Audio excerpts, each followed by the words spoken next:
Hello, what is up guys? This is Moon, also known as Rayquaza, today bringing you guys another YouTube video. In today's YouTube video, I'm going to be going over a potential blue chip NFT project, which is called Hape Prime, otherwise known as Hapebeast. The project originally came out on January 19th, but it is set to be revealed tomorrow, Friday, February 4th at 1 p.m. Eastern. So super excited for that. In this video, I'm basically going over criteria to describe why it is a blue chip project. So let's get right on into it. As you guys can see here, I'm currently on my own Medium blog page. This is a blog that I made by myself. It's basically going over what makes a good NFT project. And basically, I came up with a criteria that I use when I go through to find NFT projects. This is something that I go over. I check this list from start to bottom to see what matches up with the project to see if it's potentially a blue chip project or not. So the first thing we're going to start off by looking at is the social media and following of Hapebeast. So if we check out their official Twitter page, which is the Hapebeast Gang, you can see that they have almost 300k followers. So this is quite a bit. Normally smaller projects in the NFT space have about 20k to 50k followers. So 300k is really good. Top tier definitely. And then if we do check out their Discord has about 472,000 members. So lots and lots of members in the community that are interested in the project, which is really big because for the supply that they have, it will definitely drive up the demand, which will also drive up the prices. So in terms of their social media and following, they get a big check mark there. Next, moving on, we have to talk about their team and their founders. So the founder of the project is actually called Digimental, but if we check out their website, which is hatebeast.com, we can come to find out all the members of their team. If we scroll down to the bottom, you guys can see here, meet the Hatebeast team. The founder is Digimental. We'll check out his profile in a little bit, but you guys can see these are all the members. Their Twitters are all linked down below. All the moderators are here down below too.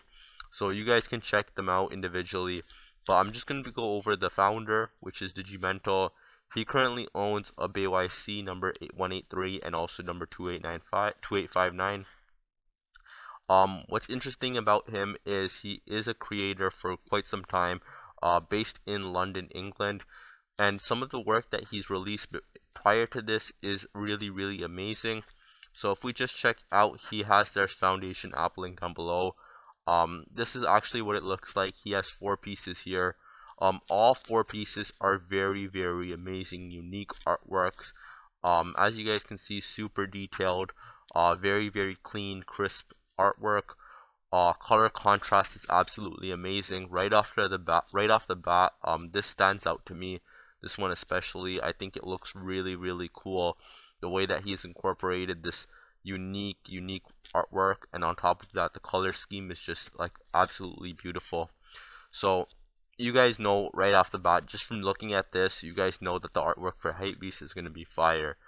But on top of that, I'll show you guys some sneak peeks of the Hapebeast actual reveal. But before that, let's talk about the roadmap. So the roadmap for this specific project, it's divided into 3 phases. If we do check out their website, it does have them all listed: phase 1, phase 2, phase 3. So basically looking at the roadmap, we can check the longevity of the project. Is this something that's going to be here for a couple of days, or is it something that's going to be here for next year and the following years to come? So initially with phase 1, they have their drop that's going to be happening. Phase 2, this is very interesting because it says here second drops. I don't know if this is going to be an airdrop to the current holders, kind of how like Bored Ape Yacht Club gave mutant serums to all their holders, airdrop for free, so that they can mint an extra, like they can create their own NFT, their mutant ape NFT.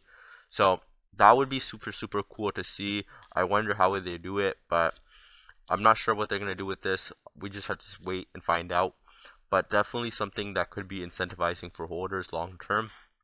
On top of that, on phase 3, they have their clothing collabs. mind you that they are trying to cover the niche of high fashion industry in the NFTs. So, and as you guys can see though, their artwork is super high end. They have like these earrings, face tats, clothing is great, chain, um, lots like their clothing in general. These apes themselves, they look very high fashion themselves. And then they have the runway to fame. So their roadmap is quite simple. There's not much on it. It leaves a lot of wondering for us to do. But basically, it's good that they do that. It leaves us um it gives them the room to play around with how they're gonna do things, and also they're definitely gonna be adding a lot of stuff in. Just they're just taking it one step at a time. Originally this project was supposed to be released, I think, in December. They just have been making like slight delays just to make things that are better, make improvements, just to make sure that the fans have the best artwork possible. So, in terms of the roadmap, they have a they have a good idea for setting themselves up long term. So really nice there. Next we gotta look at the aesthetic, the overall look of the NFTs. As you guys seen from before from Digimental's actual artwork, he has some very detailed artwork. But if we check out on the Hapebeast gang Twitter, you guys can see the sneak peeks of these NFTs. This one is really cool here. It reminds me of the One Piece character named Django. Really, just because of the glasses, the heart glasses, but really cool character here.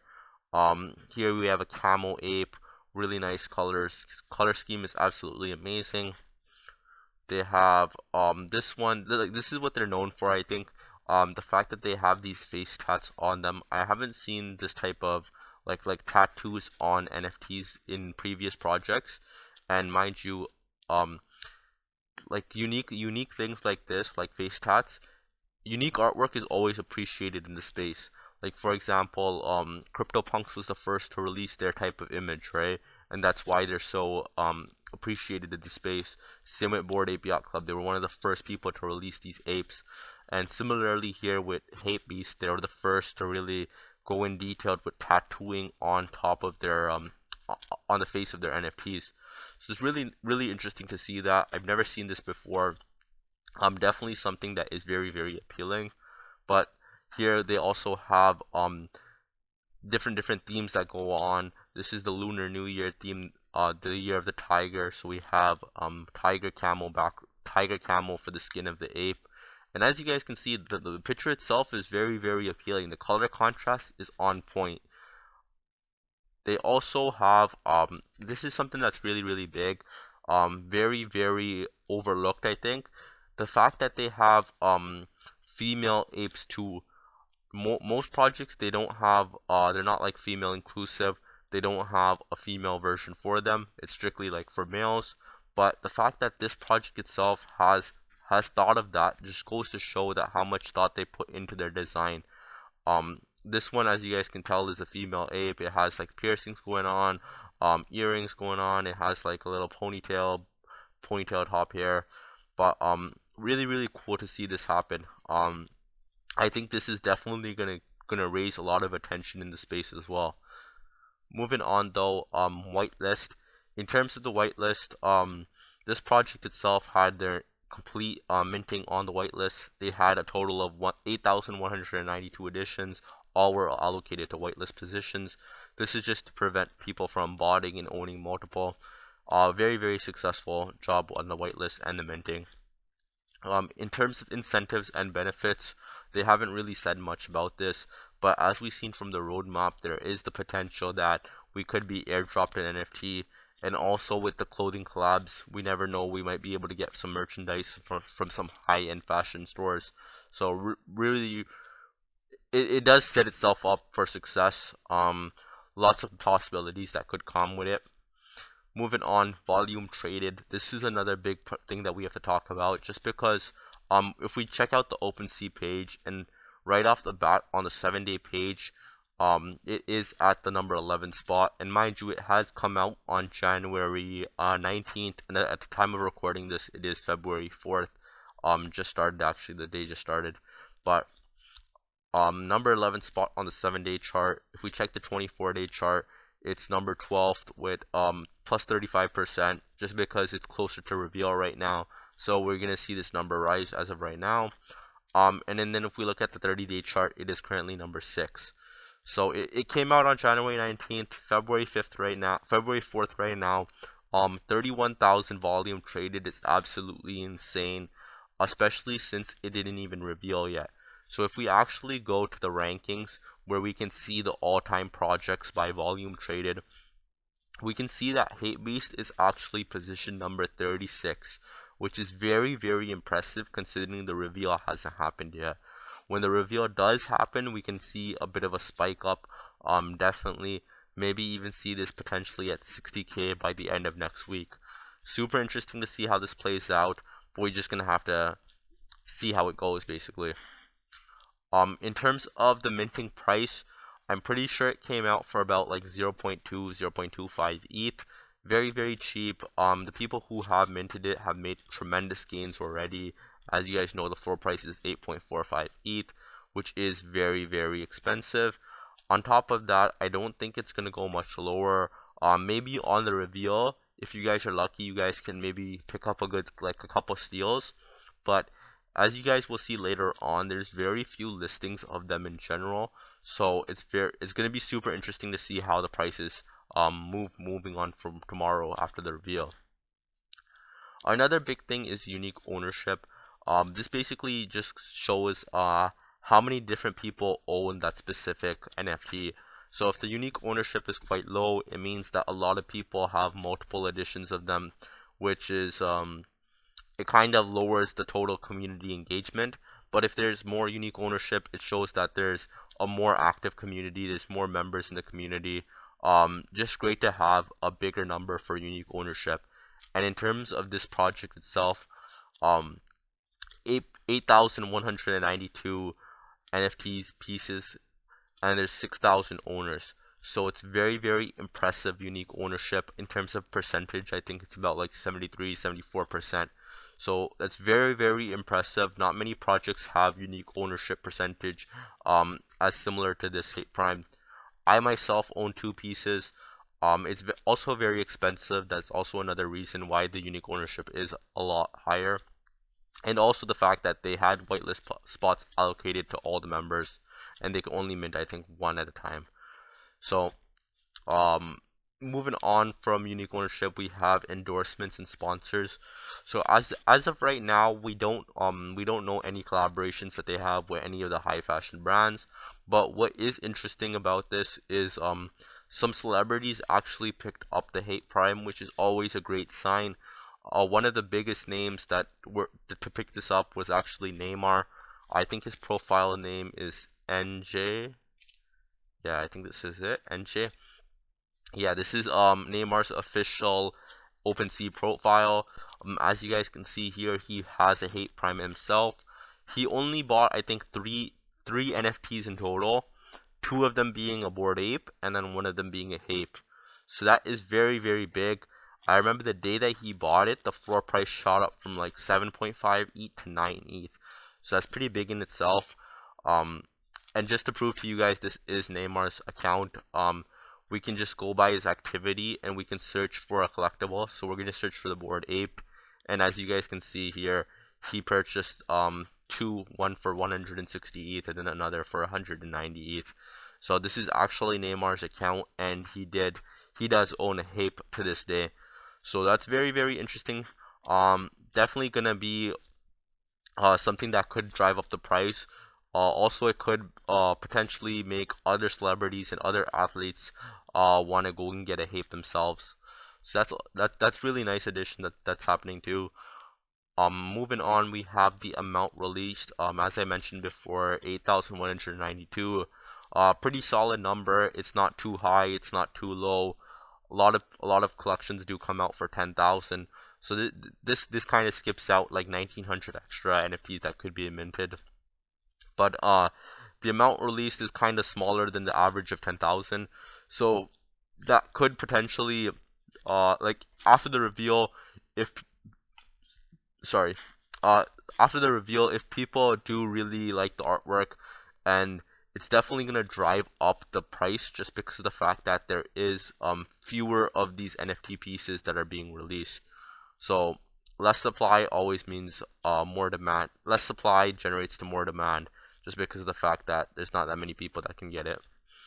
And in terms of rarity, there are gonna be a bunch of rarities distributed through the different NFTs. They obviously go by property traits. By the looks of it, it looks like there's gonna be quite a bit of properties that are gonna come with it. There might be like earrings, piercings, nose, the face tattoos, the clothing outfit itself, the hair design, lots of background. There's lots of different properties that could come out. Interesting to see how they play it out. But as you guys can see from this criteria checklist, a lot of these do check out. A lot of these are in the green. Definitely a project that has blue chip potential. And as of right now, the volume traded is absolutely amazing. We should see a rise, maybe a small dip tomorrow, right when the reveal happens, but we should see a rise within the following days after. I think this could go for about 10 ETH plus. Um, I'd be surprised if it doesn't, to be honest. But really, really, really good artwork. Very, very clean. Um, you guys can check out their Twitter. Mind you, this picture here, this is what they mentioned as a floor Hape. So maybe this is one of the lower rarities that is coming out. And even for a low rarity, this looks very, very clean, very crisp. Color contrast is amazing. But just very, very appealing overall. For a floor Hape, this is actually pretty impressive. So hopefully people do see it tomorrow and are like very intrigued by it and want to pick it up. I currently own two right now. I'm definitely gonna hold these two. I want to see what I get. Hopefully I get something good. Last time I stayed for a reveal, I stayed for I think the crypto bats reveal, and I got one of the worst bats I think. So hopefully it's not like that. Hopefully I get something good with this one. But I'm excited to see how it plays out over the week. And if you guys do consider picking one up, I suggest trying to go for it tomorrow, right after the reveal. I think that's one of the best windows to come and get into the project. But that's all for today's video. If you like the content you guys seen here, be sure to give me a thumbs up and also subscribe to the channel. Also check out my Twitter, my Discord, and my Medium blog page. I'll be updating it all soon. But that's all for today. Kodamoon's out. Peace.